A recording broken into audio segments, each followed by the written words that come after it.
سلام بیننده ارجمند، عبدالله اشرف هستم در خدمت شما. ساعت در شهر پراگا پایتخت جمهوری چخیه و قرارگاه مرکزی رادیوی آزادی نزدیک به 10 است و در شهر دوشنبه 1. حالا در دست یک چند خبری داریم که فشرده آن را حالا میخواهم به سمع شما برسانم. تفصیلات این و خبرهای دیگر را در نشر مفصل برنامه اخبار رادیو آزادی خواهیم داشت که پس از کمتر از 3 ساعت دیگر طریق پخش زنده پیشکش شما خواهد شد. امیدوارم شما ما را اینجا و هم در پخش زنده برنامه اخبار همراهی کنید. و نخست خبری داریم از شهر خوجند شمالی تاجیکستان. نفری که به مهاجران بلیتی گران میفروخت از بلیت فروشی محروم شده، احتمال خودش به مهاجری کاری تبدیل یابد.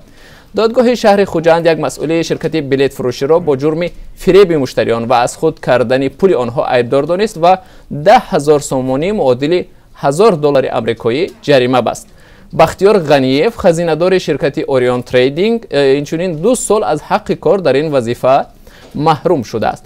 ماموران دادستانی بختیار غنییف را ماه سپتامبر امسال در پی شکایت 2 نفر بازداشت کردند. مشتری‌ها شکایت داشتند که غنییف با آنها بلیط هواپیمای خط‌سیر مسکو خوجند را که 3,000 سومانی نرخ داشت خودسرانه 3,200 3,400 سومانی فروخته است. به همکاران ما میسر شد که با پدر غنییف هم صحبت شوند. در نشر مفصل برنامه با شما خواهیم گفت که پدر به این کردار پسرش چی بها داده است. و اینجا خبر دیگری هم داریم از تاجیکستان است. وزارت معارف تاجیکستان تعطیل های معمولی را به خوانندگان مکاتب عمومی بازگرداند. با یک قرار حکومت تاجیکستان تعطیل ها در دوام 4 موسم به مکتب ها بازگردانیده شدند، اما تحصیل در مکتب ها از این بابت تا 14 ایون ادامه خواهد کرد.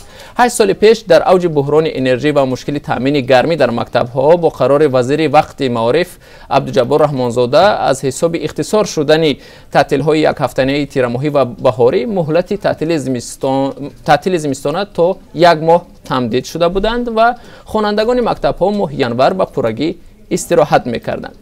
والدان خوانندگان این تصمیم را چگونه قبول کردند؟ منتظر باشید، در نشر مفصل در این باره به شما خواهم گفت.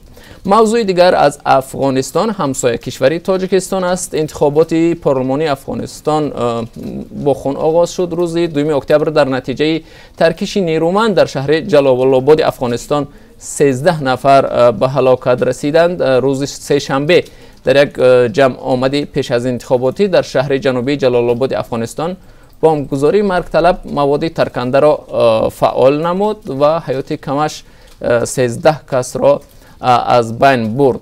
این حادثه بر روند بعدی انتخابات افغانستان چی تاثیر خواهد داشت؟ به این سوال هم در برنامه اخبار به شما خواهم گفت. و اینجا رسیدیم به پایانی نشر سرخطی بر اخبار آزادی و بیننده ارجمند. تا 3 ساعت بعدی شما را منتظریم در نشر مفصل برنامه اخبار رادیو آزادی.